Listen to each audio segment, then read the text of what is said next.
Hi, it's Matt with PriceActionTradingSystem.com, and it's Wednesday. It's September the 11th, an important date, really, for those of you, especially many thanks go out to our firemen and our police force and so forth, especially those guys in New York that risked their lives and lost their lives. So just want to say a little word for them, but let's talk about trading now. Um, Pretty good trading day. It started off a little slow, although there's some good moves here. It's a nice little down channel. It looked a little like a trading range, and it you could say it was, but there's really a channel here all the same. And then we bottomed out, and it was up after that. So a nice rally today. Really was. We're bumping up there at 1700, testing 1700 again. So some nice movement upwards the last couple of days. But let's talk about the trades, show you what I saw, and you can compare your trading to it, and let's go from there. But the first trade I saw was a little bit early this morning, around the 7 o'clock hour. Um, I called this a failed second entry long. It's not technically, it's not by the rules because these lows are higher each time, but we're headed back to the upper side, and it's a move off that, and then you got a first entry, pull back second entry, and generally if a pattern looks like a pattern, it's going to act like one, and you probably wanted to use a limit order here to try to enter this. I believe even if you used a stop, it would have worked. If you entered on a stop, it would have been 80.50. I mean, it got just enough to get you your scalp. So I like that trade. At that point, I really thought we were going to head lower because we didn't get much of a bounce there. And we did go lower, but the trend channel, originally I had it a little lower, but I moved it up right here to the closes, and you see it bounce right there each time, so it was right. In the first chance, you really got two legs up here and a second entry short right here. Again, you probably on a doji like that with a little gap in between, hopefully you can see that there's a little gap between those bars, and you can see there's no overlap there. I'd definitely use a limit order there. Either way, it didn't matter because prices never broke above the signal bar, and that's why we use the price action. We use the price structure to hide our stops, and so your stops were safe up there. They came back several times, one, two, three more times, and still couldn't get through there. That's not a good sign. And so no matter how you entered that, it still would have worked out. If you didn't use a limit order, you had to kind of ride out this big, this correction here, this little choppy trading range. They really wanted to take it higher, but they just couldn't do it. It's kind of the same place yesterday. We found all the resistance. It was still holding, and you can see here once we broke through, it hit all the stops, and look at that move. A lot of buying came in there, but anyway, we'll talk about that shortly. But nice second entry short there. Again, there's one leg up, first entry, second leg up, second entry short right there. And then we tried to go higher twice more. We tested that same height two more times. You know what that means. You really could have entered right when it went out this side first and turned back down. You really could have entered on a stop there or dropped you a limit order in here. But if you didn't, you definitely, when this bar formed, it's kind of even another second entry off that high. Here's your new high.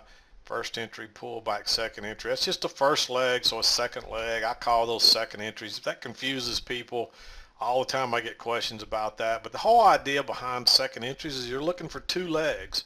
And I call that a second entry, although it's a little bit different type. I consider the move off the new high or low a first entry. There's your first entry or first leg, pull back, and so a second entry or second leg. And so it's just a second leg down we're looking for. And but the main thing is we're coming off these highs, so we're looking for prices to go back down and test the lows. You could have called this a break right here probably. I was using the closes, and that seems to have been valid because you could compare it off the low down here. You actually could have gotten this off these lows first and drug this up. Even if you drew it right there, it still kind of fits, as you can see right there. But a lot of times the closes, so you just have to play with it and find where the price action fits the best. And you can see we came back to right there and it held.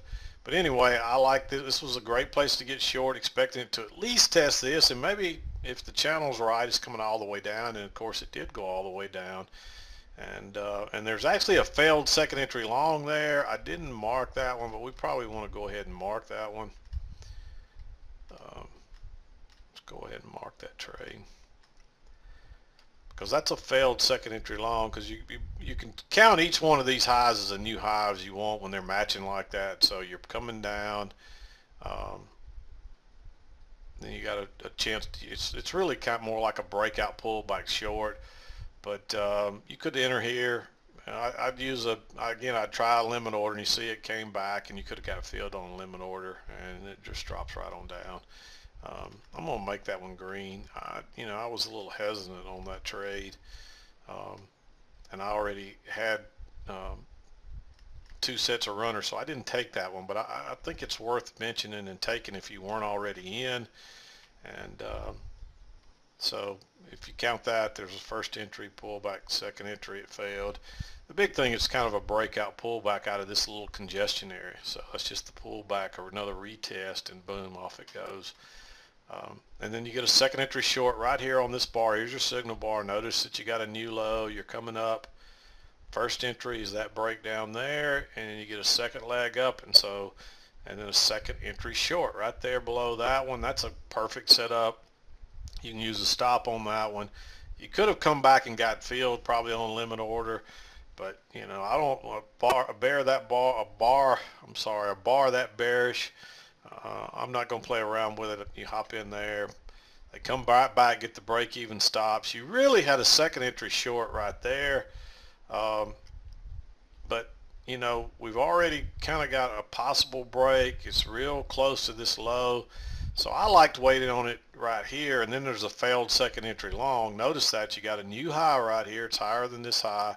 So you're headed down, and then your first entry, and then a little pullback, a tick higher there, and then your second entry. But again, this is one you want to use a limit order because you're getting really close down here. But this is also kind of a breakout pullback short out of this congestion area, and another easy scalp. But again, you couldn't really do this one on a stop way down here because it's too close to the lows, and this low you had to get in on a limit order, and otherwise you got hung up in this. And if you did get hung up in this by entering too low, just exit. You could have got out of there with a tick or 2 ticks or maybe even 3 ticks.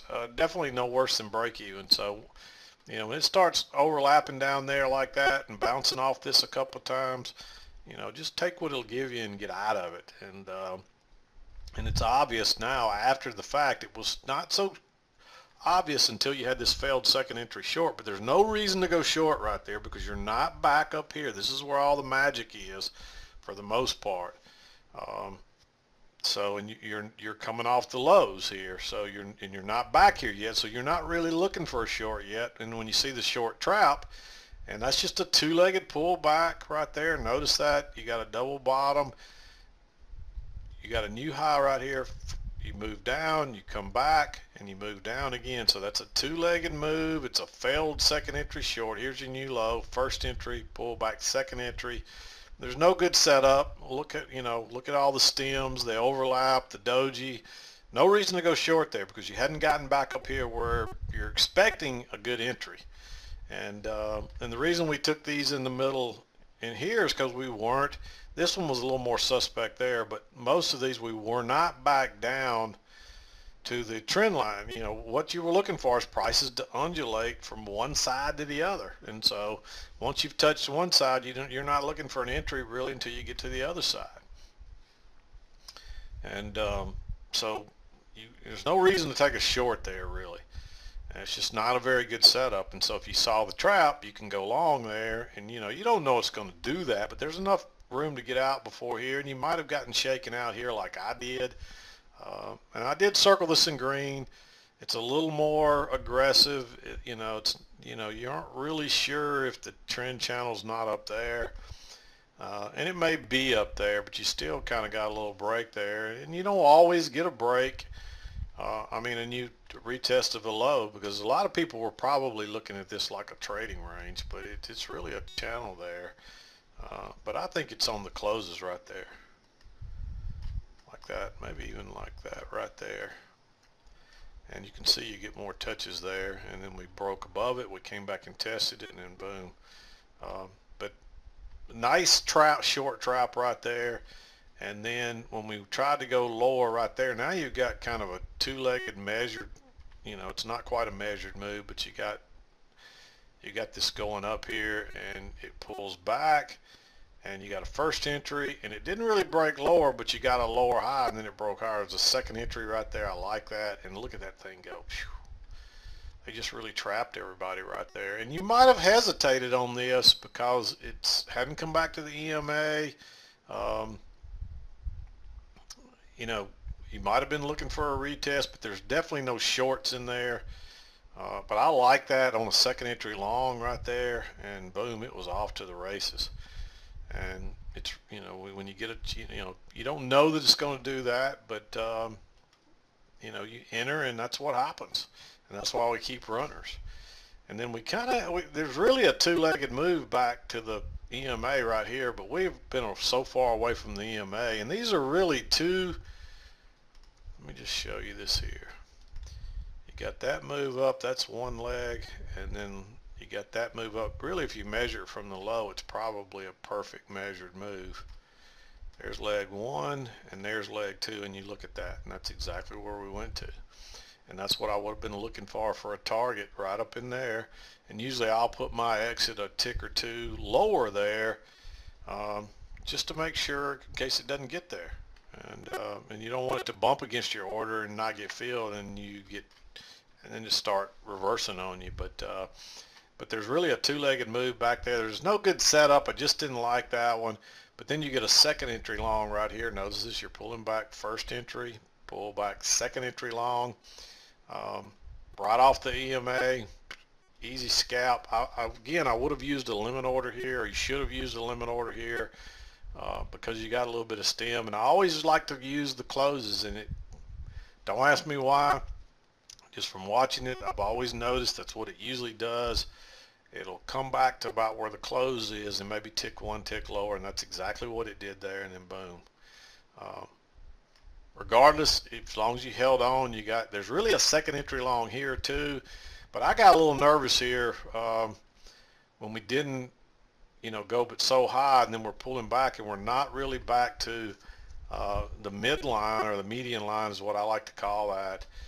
So even though that was a second entry, again, if you use your limit order in here, you can see it came back. It was really looking congested right here, and that's two legs up. So you usually get two legs down afterwards, and we'd already met our measured move target here. So I was a little I didn't like entering this one. It's there, and if you saw it and you used the limit order and you got it filled and you got out with it didn't matter as long as you kept your stop below the signal bar all the way up through. It just kept going high. But then you had this low here. You tested it once. You try to go higher. You came back. You tested it twice, and look at that reversal bar.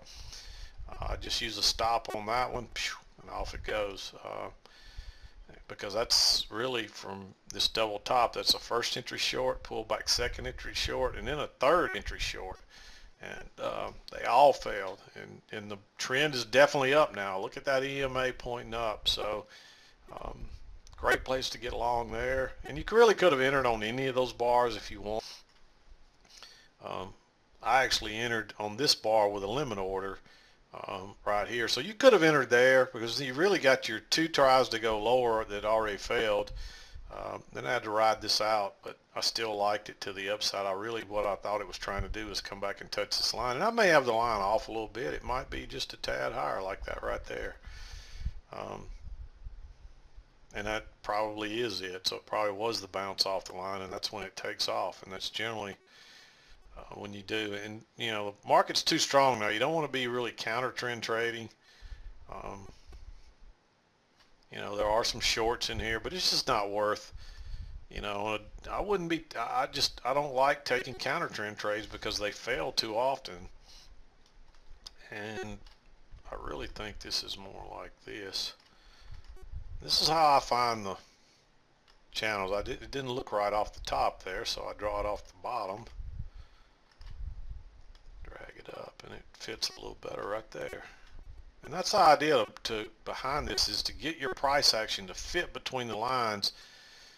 You know, I'll see people send me their stuff and their lines look like that, and then they got it off the bottom maybe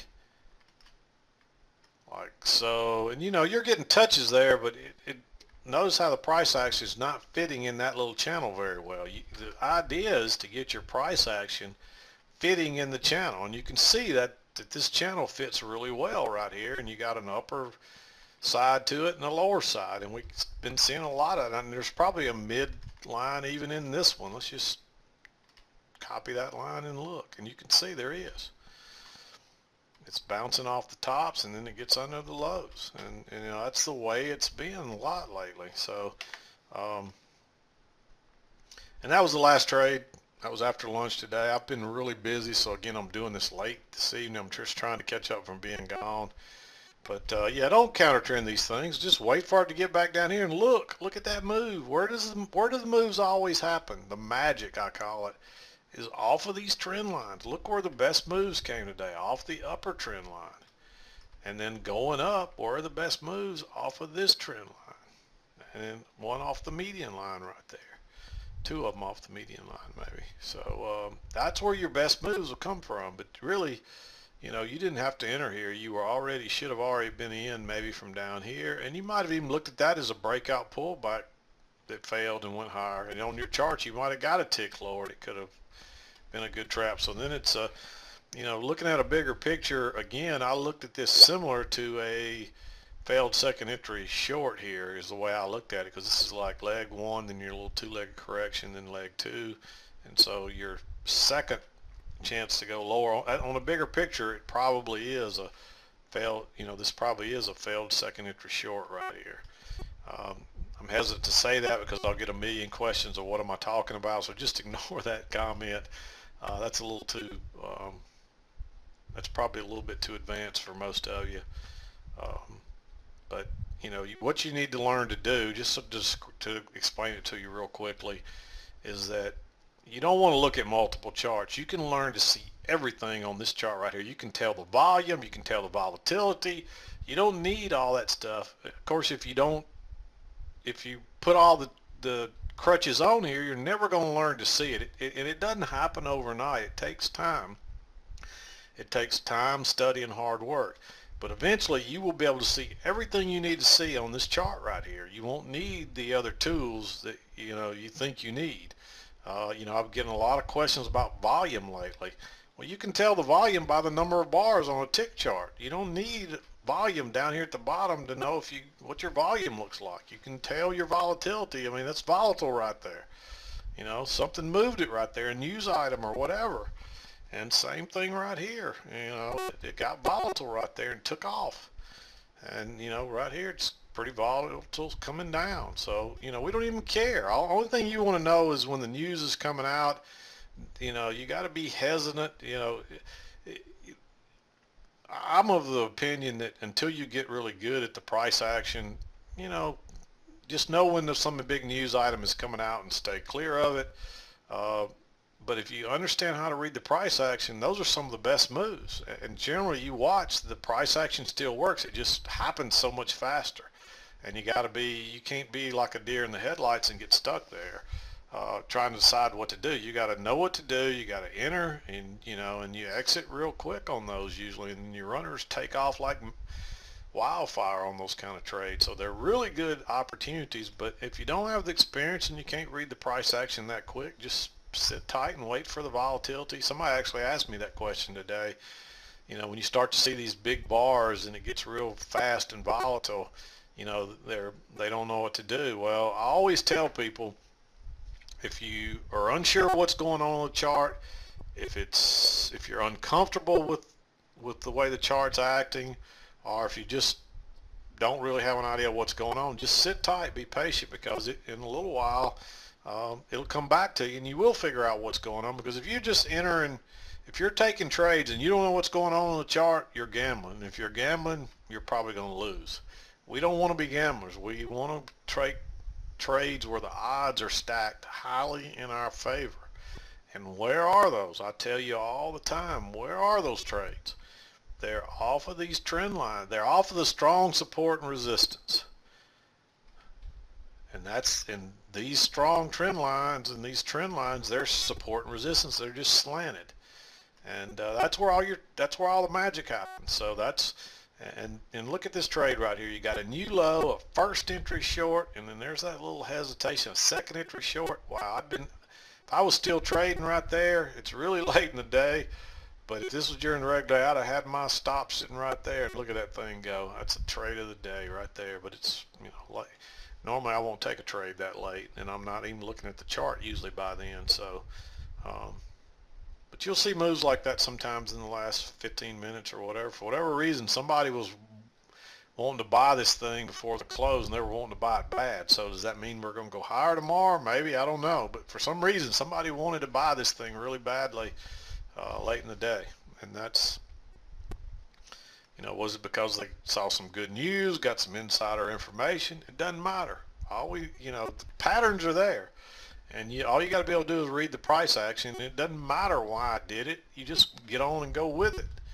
So I know that's easier said than done, and but it takes time, practice, and a lot of hard work. And then you got to have the guts to trust it and keep your stop tight in case you're wrong. If you enter right here, the best place for your stop to really protect it is right here, a tick or two below that signal bar right there. Or if you waited till here, you could have used this for the signal bar.